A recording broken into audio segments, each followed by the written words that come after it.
Shalom Bapak Ibu sekalian, yang dikasihi Tuhan Yesus.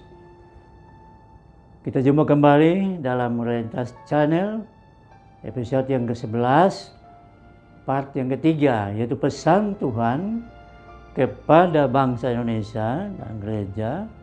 Dan kali ini adalah pesan Tuhan kepada Bapak Presiden Susilo Bambang Yudhoyono yang disampaikan pada tahun 2011 yang lalu. Untuk jelasnya Bapak Ibu sekalian, kita akan dengarkan apa pesan-pesan Tuhan. Bapak Ibu yang kekasih dalam Tuhan Yesus, sebagaimana yang saya sampaikan dari awal bahwa kunci pertobatan ialah, kunci masuk surga adalah pertobatan.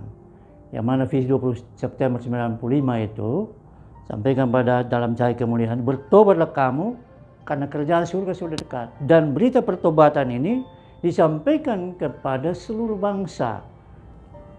Nah, kali ini saya akan sampaikan bagaimana pesan Tuhan kepada bangsa Indonesia melalui kepada Bapak Presiden Susilo Bambang Yudhoyono yang disampaikan pada September tahun 2011 yang lalu.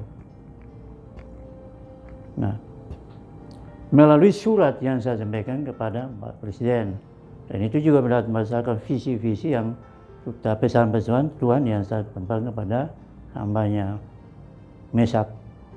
Nah, untuk jelasnya pertama saya bacakan dulu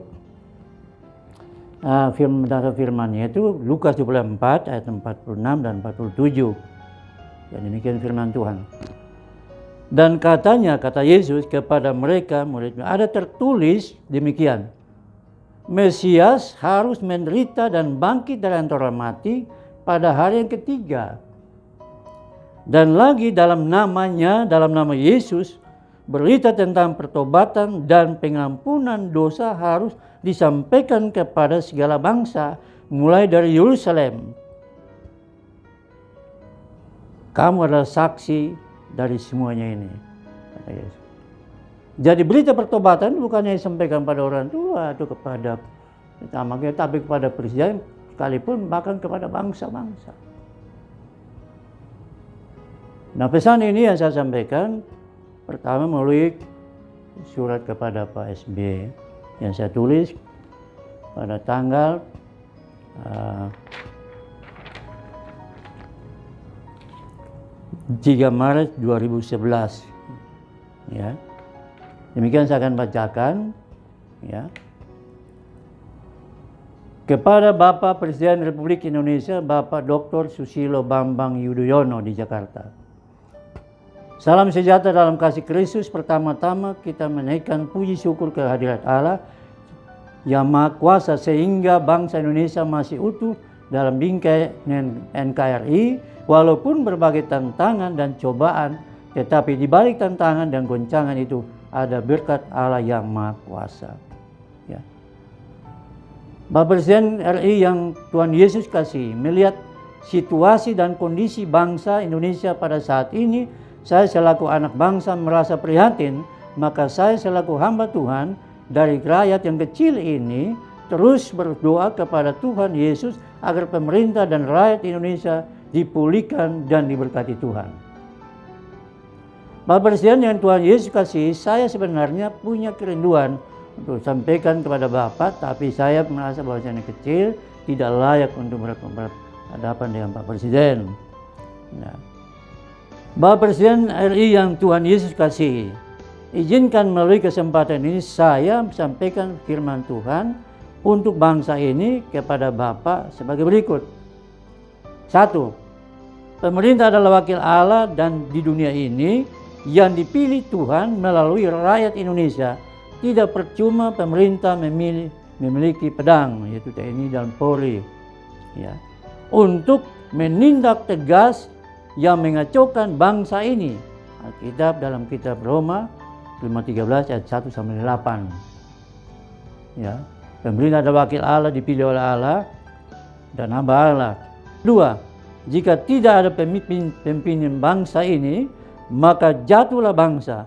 Tetapi penasihat banyak, keselamatan ada.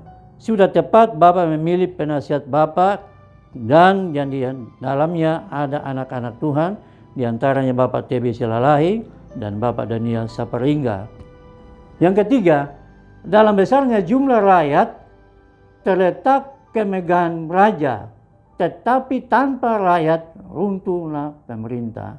Amsal 14 ayat 28. Keempat, jika orang benar bertambah, bersukacitalah rakyat, tetapi jika orang fasik memerintah, berkeluh kesahlah rakyat. Amsal 29 ayat 3. Semoga pemerintah yang akan datang bukan orang fasik. Kelima, dengan keadilan seorang raja ya, menegakkan negerinya, tetapi orang yang memungut pajak banyak pajak meruntuhkannya. Amsal 29 ayat 4. Semua rakyat mempunyai hak dan kewajiban untuk membayar pajak, tapi sebaiknya dan pajak ini dari orang kaya konglomerat, sedangkan orang-orang kecil itu penghasilannya apa. Jadi sebaiknya itu, saran itu, kalau bisa pajak itu dari orang-orang kaya. Ya.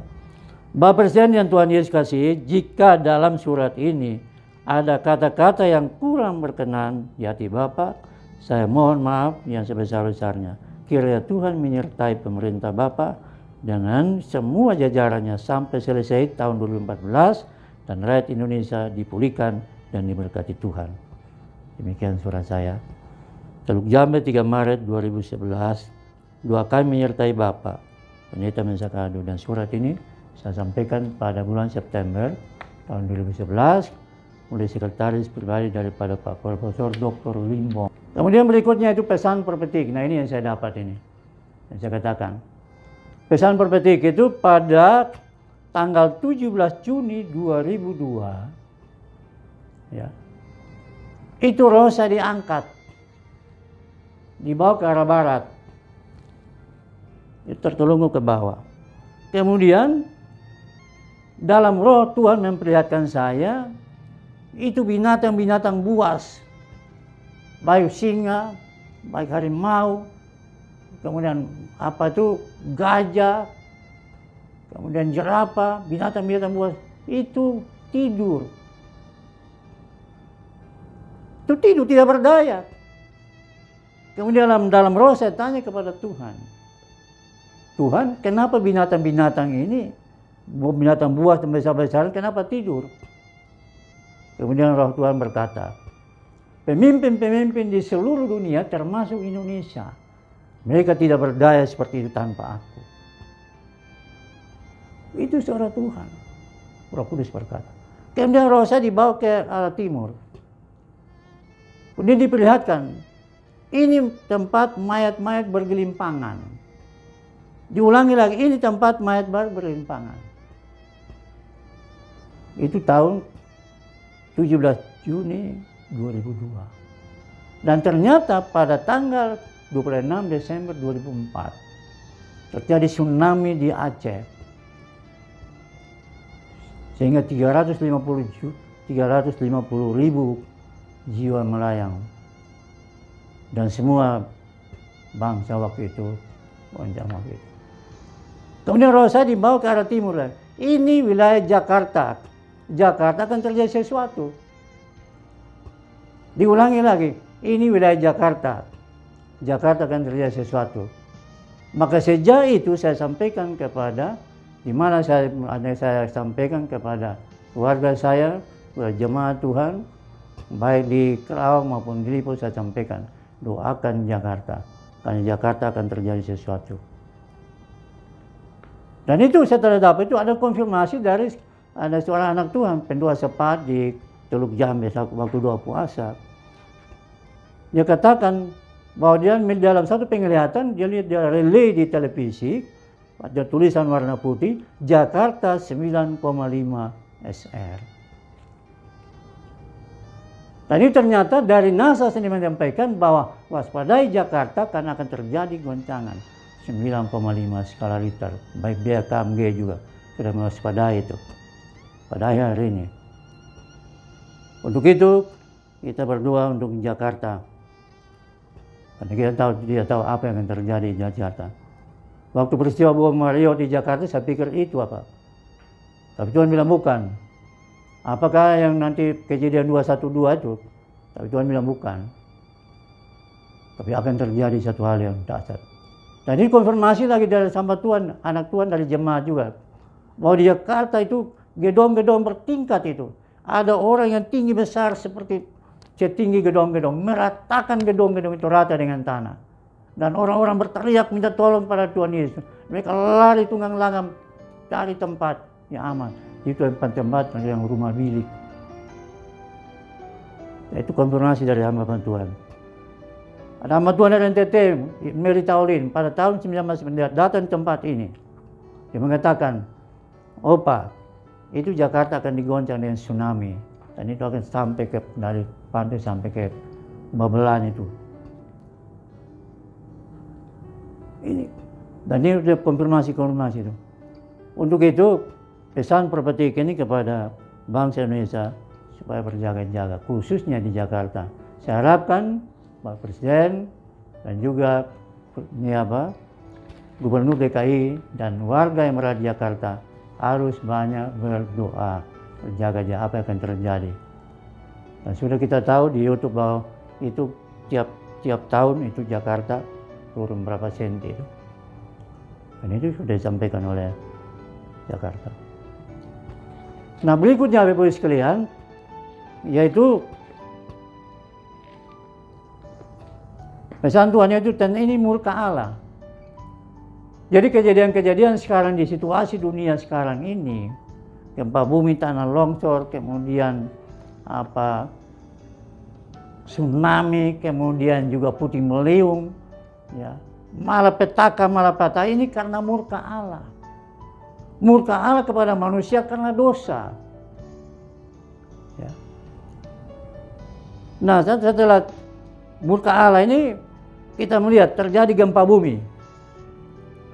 Di balik semua kejadian ini bukan hanya fenomena alam biasa, menurut pengetahuan fenomena alam atau tapi Alkitab sudah menulis itu bahwa gempa bumi terjadi itu karena satu. Alkitab mengatakan, firman Tuhan dalam Alkitab, Tuhan mengaum dari surga maka langit dan bumi bergoncang. 2 Samuel 22 ayat 14, Yoel 3 ayat 16-17. Itu sudah tertulis Alkitab. Ya. Waktu Yesus mati di kayu salib itu terjadi gempa bumi. Waktu Yesus bangkit juga terjadi gempa bumi. Matius 27 ayat 51, Matius 28 ayat 1 dan 2. Kemudian kedua puting beliung, Alkitab mengatakan Allah berjalan dalam puting beliung dan awan di bawah kakinya. Nahum 1 ayat 3. Ya. Itu tertulis Alkitab. Allah melindungi orang percaya dari puting beliung. Mazmur 55 ayat 9. Kemudian tentang angin badai. Alkitab mengatakan Allah menjadikan malaikatnya terbang atas sayap angin. 2 Samuel 22 ayat 11. Jadi sebenarnya angin badai itu ada malaikat di dalamnya itu. Untuk memusnahkan orang fasik. Memusnahkan orang berdosa yang tidak percaya kepada Yesus. Maka di mana ada penyembahan berhala, ada dosa-dosa perzinahan, penyembahan berhala, perzinahan, minum mabuk, pesta pora. Itu tempat-tempat itu terjadi malapetaka. Nah. Kemudian banjir besar. Ini sudah tulis dalam Alkitab. Di dalam di Mazmur 23 ayat 9 kata, suara Tuhan di atas air bah, Allah maka maha mulia mengguntur dari surga. Ya. Di dalam Yesaya 13 ayat 11-13. Di dalam amarahku, kata Tuhan, aku akan membuat angin topan bertiup, dan di dalam murkaku hujan lebat akan membanjir, dan di dalam amarahku rambun, hujan batu, hujan es yang membinasakan akan jatuh. Yesaya 13 ayat 11-13. Jadi itu semua sudah terdapat di Alkitab yang sudah dibuatkan oleh para nabi. Kemudian gunung meletus.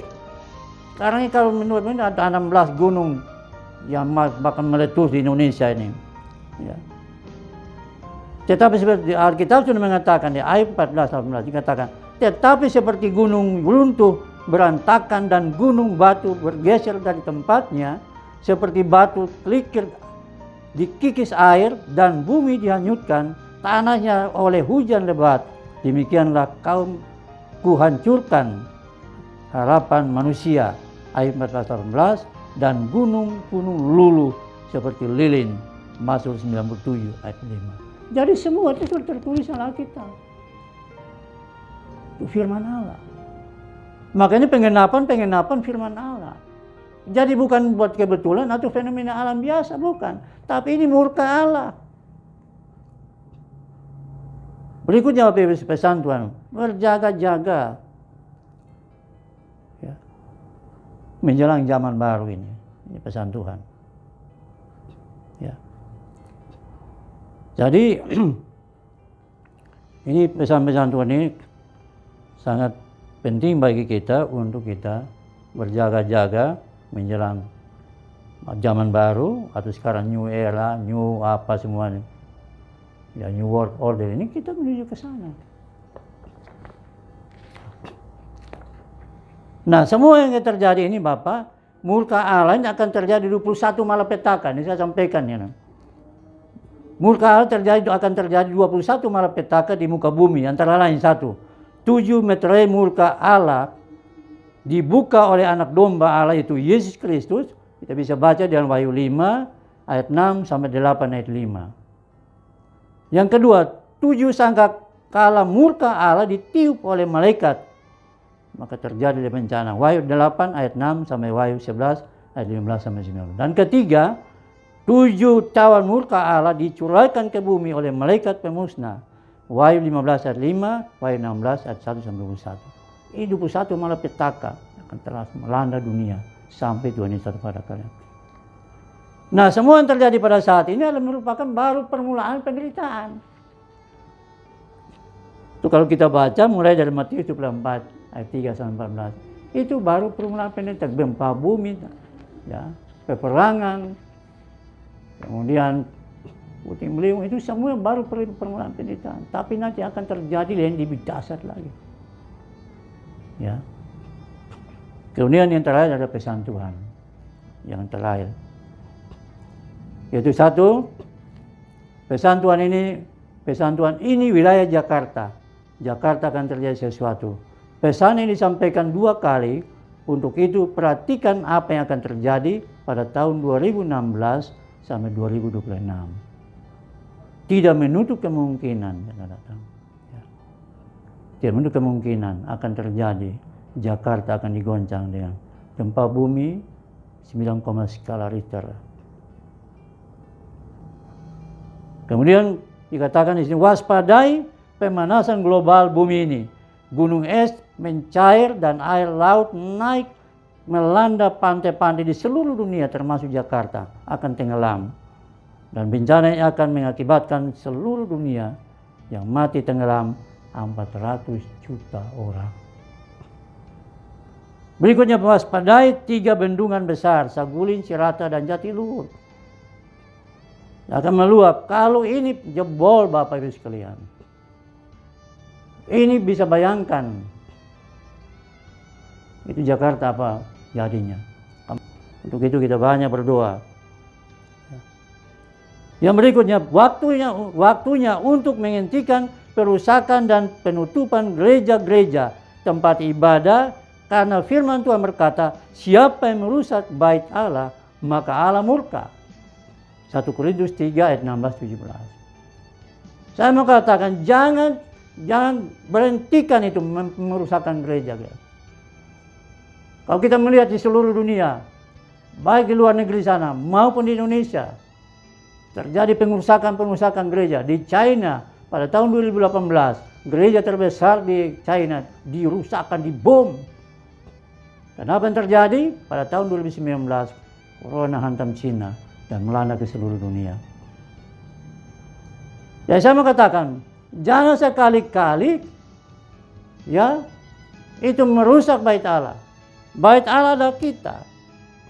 Nah, Bapak Ibu, ini pesan Tuhan kepada bangsa ini, termasuk pada gereja. Nah, ini pesan Tuhan kepada bangsa Indonesia melalui sampaikan kepada Pak Presiden Susilo Bambang Yudhoyono yang saya tulis pada 14 April 2010 dan disampaikan pada bulan September 2011 yang lalu. Nah itu Bapak Ibu sekalian, pesan-pesan Tuhan ini biar menjadi berkat bagi kita semua, baik keluarga, gereja, bangsa, dan negara Indonesia, juga untuk bangsa-bangsa. Ya. Sekali lagi, saya sampaikan ini bukan karena kuat dan gagah saya, oleh karena Allah turut bekerja. Biar Roh Kudus menyempurnakan pesan-pesan Tuhan ini bagi Bapak, Ibu, dan saudara semua, dan untuk kemuliaan nama Tuhan. Dan terakhir kita bersyukur pada Allah kita. Dia datang merendahkan diri menjadi manusia, menderita mati di kayu salib, dikuburkan, tapi pada yang ketiga dia bangkit naik ke surga, dan dia akan datang kembali untuk menyebut saudara dan saya. Untuk itu siap. Kapan datang kita tidak tahu. Tugas kita berjaga-jaga. Tuhan Yesus memberkati. Amin.